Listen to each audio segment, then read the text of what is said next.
أكبر الله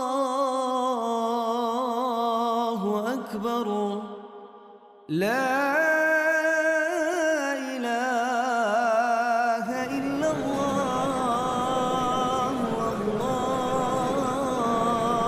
أكبر الله أكبر ولله الحمد الله أكبر الله أكبر الله أكبر لا إله إلا الله والله. السلام عليكم ورحمة الله وبركاته.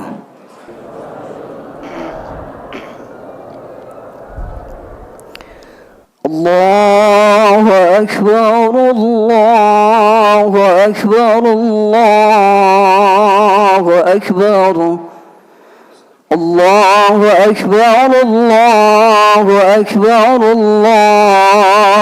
أكبر الله أكبر الله أكبر الله أكبر الله أكبر الله أكبر كبيرا والحمد لله كثيرا وسبحان الله بكرة وأصيلا لا إله إلا الله وحده صدق وعده ونصر عبده وأعز جنده وهزم الأحزاب وحده لا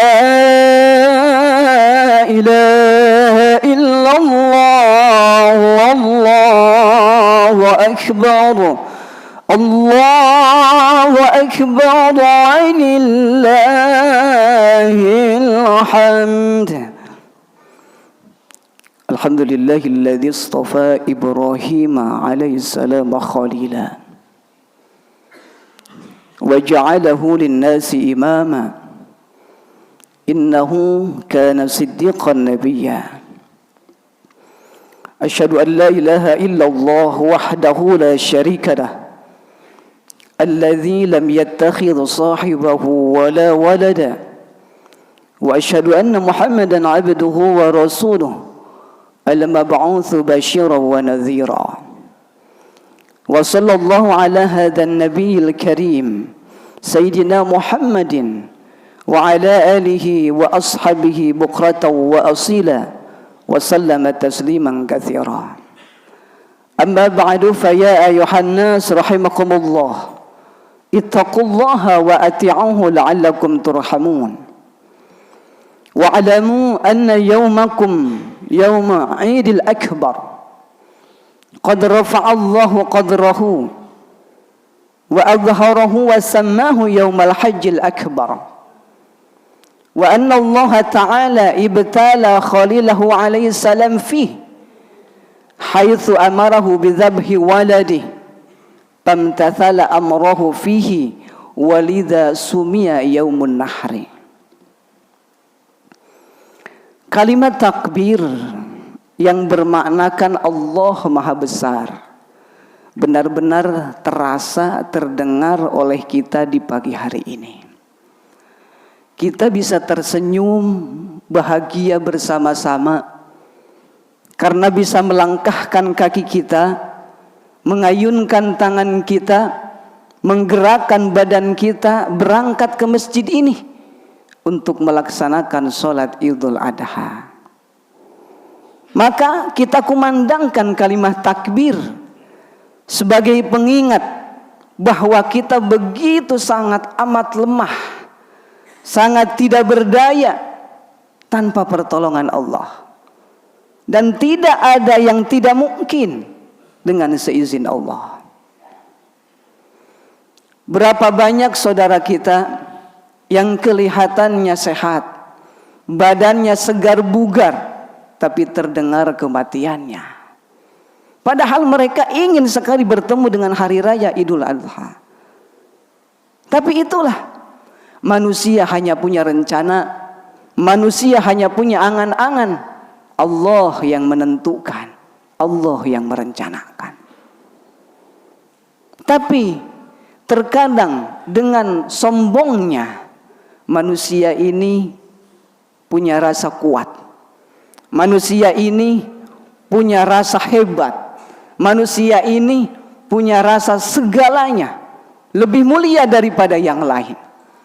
Maka di pagi hari ini sifat-sifat itu jauhkan dari diri pribadi kita. Kita kumandangkan takbir dengan menghayati maknanya, dengan tadabbur bahwa tidak ada yang lebih kuat, tidak ada yang lebih besar, tidak ada yang lebih agung kecuali Allah Subhanahu wa taala. Allahu akbar, Allahu akbar, Allahu akbar, walillahil hamd. Kaum muslimin, jamaah salat Idul Adha rahimakumullah. Pada khutbah Idul Adha kali ini, saya akan membawakan tema kurban merupakan aspek spiritual dan kepedulian sosial. Berbicara tentang hari raya Idul Adha, tentu kita ingat begitu besarnya pengorbanan Nabi Ibrahim alaihi salam. Kenapa tidak? Karena Nabi Ibrahim alaihissalam disuruh oleh Allah untuk menyembelih anaknya yang begitu dia cintai. Anak yang selama ini dia tunggu-tunggukan kehadirannya. Mohon maaf, harta bisa kita cari, pangkat jabatan bisa kita titik, tapi anak tidak bisa digantikan. Kasih sayang seorang ayah kepada anaknya tak perlu dipertanyakan, tidak perlu diragukan. Meskipun mohon maaf, seorang ayah ketika waktu di dunianya dia tidak pernah bilang kepada anaknya, wahai anakku, ayah sangat sayang kepadamu. Tapi kasih sayang seorang ayah, terlihat bagaimana seorang ayah rela bekerja di panasnya teriknya matahari. Seorang ayah rela bekerja di bawah derasnya cucuran air hujan. Bahkan seorang ayah rela bekerja tanpa malu, tanpa gengsi. Yang penting anaknya kelihatan bahagia. Allahu akbar, Allahu akbar, Allahu akbar, walillahil hamd. Maka perintahan Allah kepada Nabi Ibrahim alaihissalam jelas bukan perintahan yang ringan, bukan pekerjaan yang mudah, pekerjaan yang begitu berat yang Nabi Ibrahim terima. Tapi dengan kesolehan Nabi Ibrahim alaihissalam, dengan kemantapan imannya, Ibrahim sadar bahwa ini adalah perintahan Allah Subhanahu wa taala yang harus beliau lakukan.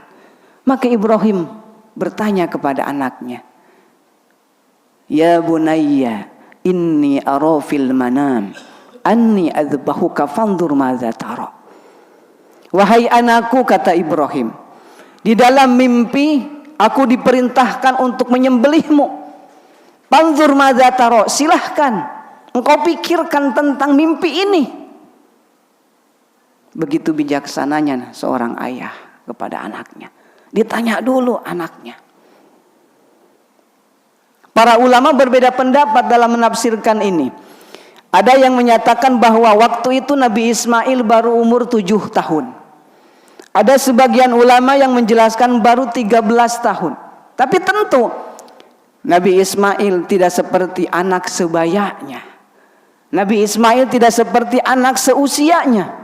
Keimanannya kuat, pendiriannya kokoh. Dengan lantang Nabi Ibrahim menjawab pertanyaan. Nabi Ismail menjawab pertanyaan Nabi Ibrahim alaihissalam. Ya abatif alma tu'maru satajiduni insyaallahu minas sabirin. Wahai ayahku, kata Ismail, kalau seandainya itu perintahan Allah yang diperintahkan kepadamu, lakukanlah, jangan ragu, jangan takut. Satajiduni insyaallahu minas sabirin, engkau akan mendapatiku bersama orang-orang yang sabar. Begitu mulianya, hebatnya Nabi Ismail alaihissalam. Allahu akbar, Allahu akbar, Allahu akbar, walillahil hamd. Ketika Ibrahim dan Ismail alaihissalam sepakat untuk melakukan penyembelihan. Lagi-lagi Nabi Ismail berkata kepada ayahnya, "Ya abatishdud ribati." Wahai ayahku, lakukan perintahan Allah, sembelihlah aku. Pertama, ikatlah tanganku, ikatlah kakiku dengan erat agar aku tidak bisa bergerak, kata Ismail. Waqfuf anni thiyabaka hatta la yatanathar syai'un min dammi. Sing-singkan lengan bajumu agar darahku tidak mengotori lengan bajumu. Kalau darahku mengotori lengan bajumu, fatarahu ummi fatahzan. Nanti ketika ibuku melihat, ibuku akan sedih. Wa asrimar rasikina alayya liyakuna ahwanul mautu alayya. Cepatkanlah gerakan pisaumu terhadap leherku agar kematianku lebih cepat. Fa idza ataita ummi faqra 'alaiha salam minni. Wahai ayahku, ketika engkau setelah menyembelihku, engkau pulang ke rumah, ketemu dengan ibuku, sampaikan salam dariku kepada ibuku. Allahu akbar, Allahu akbar, Allahu akbar, walillahil hamd. Setelah sepakat, Ibrahim tidak bisa menahan air matanya agar tidak keluar. Air matanya keluar begitu banyak. Sangat sedih pada waktu itu Ibrahim. Di satu sisi harus melaksanakan perintahan Allah, di sisi lain Ibrahim tidak mau kehilangan anak tersayangnya. Begitupun juga Nabi Ismail alaihissalam, tidak mau kehilangan ayahnya, tapi dia lebih takut murka Allah ketika perintahnya tidak dilaksanakan. Maka Ibrahim alaihissalam mengambil pisau atau golok, ditempelkan kepada lehernya Nabi Ismail alaihissalam. Dalam satu riwayat, pisau yang begitu tajam ketika dihempaskan, dipukulkan terhadap batu, itu batu akan hancur saking tajamnya pisau. Ditempelkanlah oleh Nabi Ibrahim alaihissalam ke lehernya Nabi Ismail. Tapi apa yang terjadi? Di sana terjadilah keajaiban dari Allah. Pisau yang begitu tajam ketika ditempelkan di leher Nabi Ismail alaihissalam, jangankan menyakiti Nabi Ismail alaihissalam, bekas pun juga tidak ada. Nabi Ibrahim lakukan yang kedua sama seperti yang pertama, tidak ada satupun pisau yang bisa melukai Nabi Ismail alaihissalam. Yang ketiga, tidak juga melakukan kepada Nabi Ismail, tidak melukai Nabi Ismail alaihissalam. Lagi-lagi Nabi Ismail alaihissalam berkata, "Wahai ayahku, palingkan mukamu. Mungkin pisau yang tajam itu tiba-tiba tidak melukaiku karena engkau merasa iba melihatku. Palingkan mukamu agar engkau tidak melihat mukaku." Masya Allah. Ibrahim menjawab, "Ni'mal aunu ya bunayya ala amrillah." Sebaik-baiknya pertolongan engkau adalah anakku untuk melanjutkan, untuk melakukan perintahan Allah subhanahu wa ta'ala. Dilakukanlah oleh Nabi Ibrahim alaihissalam yang kesekian kalinya. Tapi apa yang terjadi? Seperti yang pertama, Nabi Ibrahim alaihissalam bingung kenapa ini pisau tidak melukai Nabi Ismail. Maka ketika Nabi Ibrahim bingung, wa nadainahu ayya Ibrahim, Allah memanggil Nabi Ibrahim. Apa kata Allah? Qad shaddaqatar ru'ya. Wahai Ibrahim, engkau telah membenarkan mimpimu. Di dalam mimpimu engkau diperintahkan olehku untuk menyembelih anakmu. Sekarang hari ini engkau laksanakan. Qad shaddaqatar ru'ya.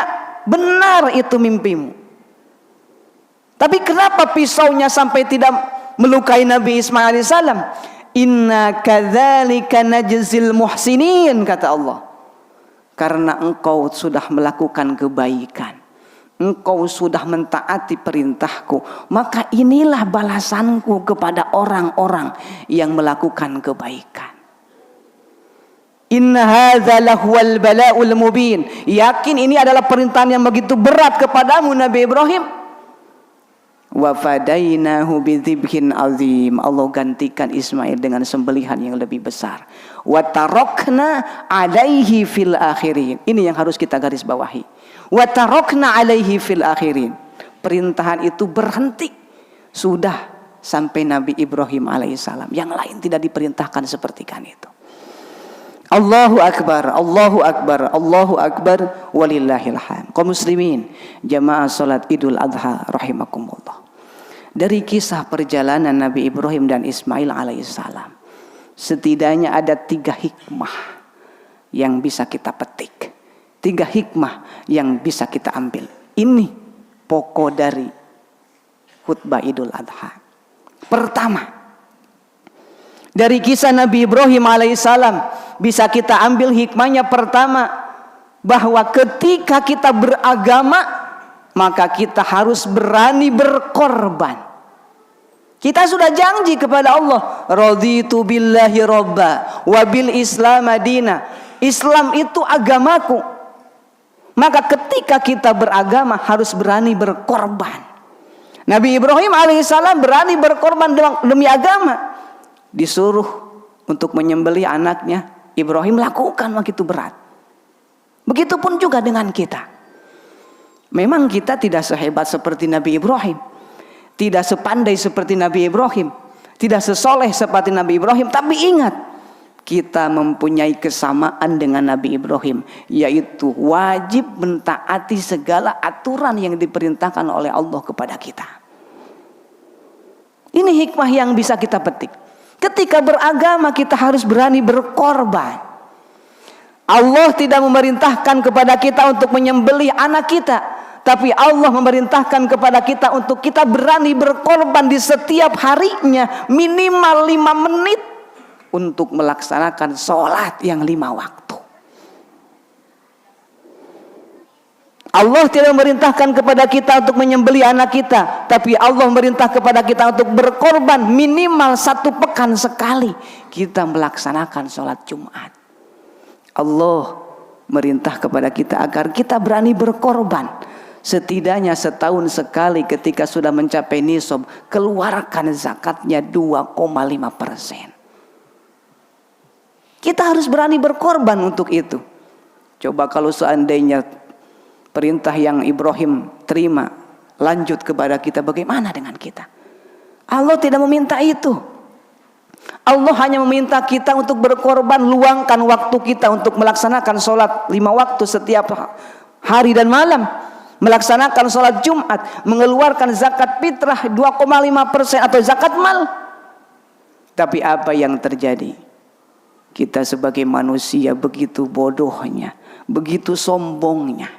Masih banyak orang yang meninggalkan sholat 5 waktu.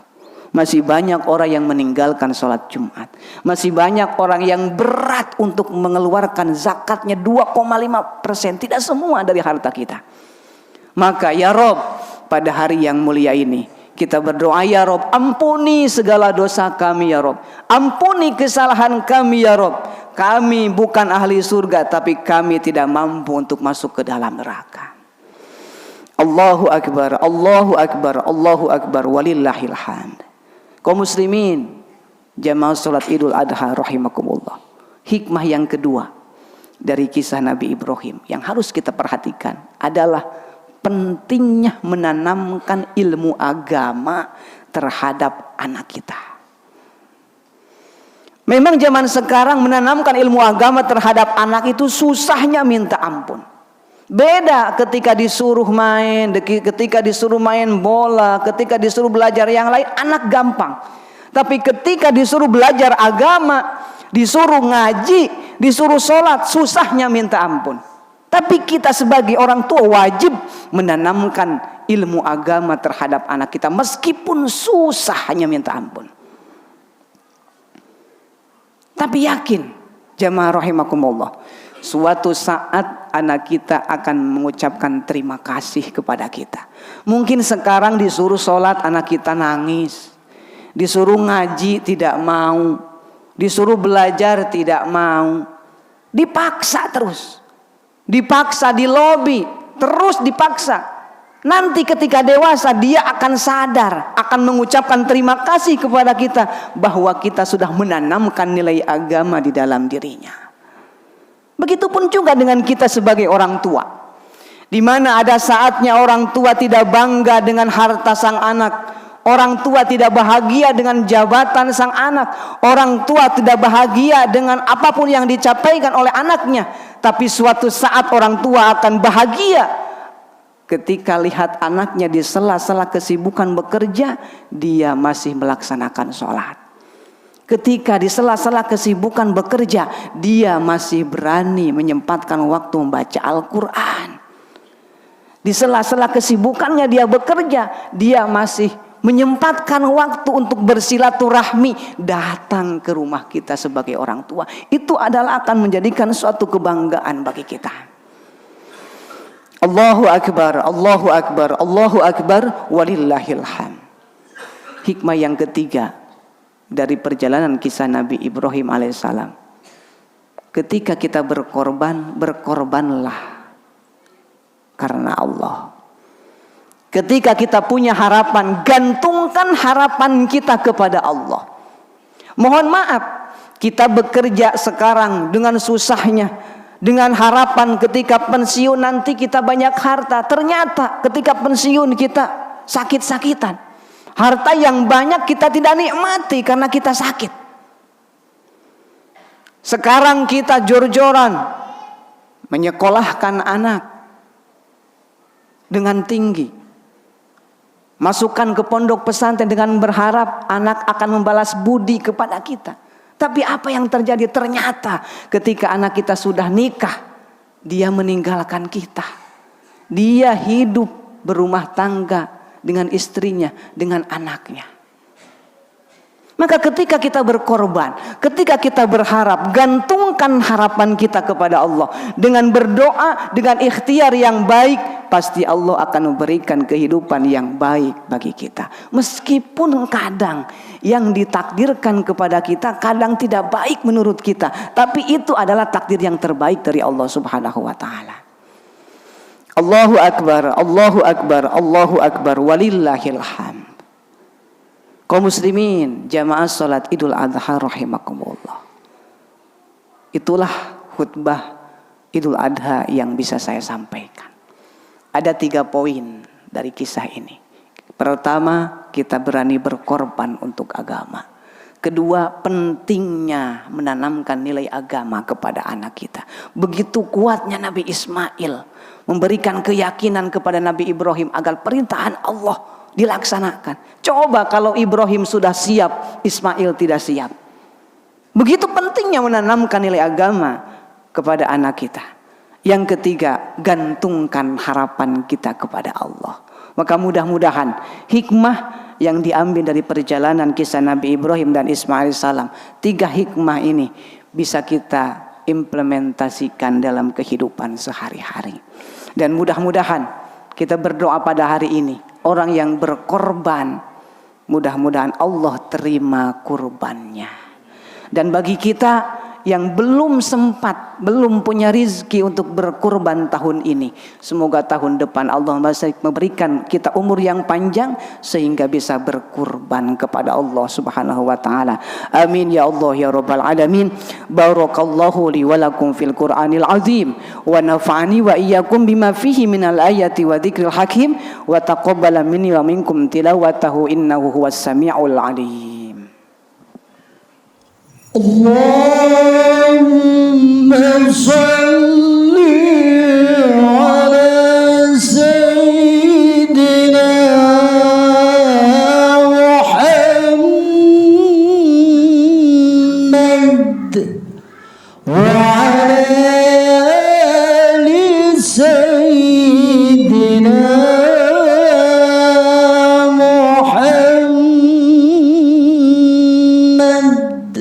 Allahu Akbar, Allahu Akbar, Allahu Akbar, Allahu Akbar, Allahu Akbar, Allahu Akbar, Allahu Akbar. La ilaha illallah. الله أكبر الله أكبر ولله الحمد. الحمد لله على إحسانه والشكر على توفيقه وامتنانه. أشهد أن لا إله إلا الله وحده لا شريك له تعظيما لشأنه، وأشهد أن محمدا عبده ورسوله الداعي إلى رضوانه. اللهم فصل وسلم وبارك على سيدنا محمد وعلى آل سيدنا محمد. أما بعد فيا أيها الناس اتقوا الله فيما أمر وانتهوا عما نهى وجزر، واعلموا أن الله قد أمركم بأمر بدأ فيه بنفسه وثنى بملائكته بقدسه، وقال تعالى: إن الله وملائكته يصلون على النبي يا أيها الذين آمنوا صلوا عليه وسلموا تسليما. أمين يا الله يا رب العالمين. اللهم اغفر للمؤمنين والمؤمنات والمسلمين والمسلمات الأحياء منهم والأموات إنك سميع قريب مجيب الدعوات ويا قاضي الحاجات. ربنا تقبل قرباتنا ربنا تقبل قرباتنا ربنا تقبل قرباتنا. اللهم اجعل حجا مبرورا وسعيا مشكورا وذنبا مغفورا وتجارة لن تبور يا عالم ما في الصدور. ربنا وأتنا ما وعدتنا إنك لا تخلف الميعاد. ربنا اغفر لنا ذنوبنا ولوالدينا وارحمهم كما ربونا صغارا. ربنا آتنا في الدنيا حسنة وفي الآخرة حسنة وقنا عذاب النار والحمد لله رب العالمين. عباد الله إن الله يأمر بالعدل والإحسان وإيتاء ذي القربى وينهى عن الفحشاء والمنكر والبغي ولذكر الله أكبر. السلام عليكم ورحمة الله وبركاته.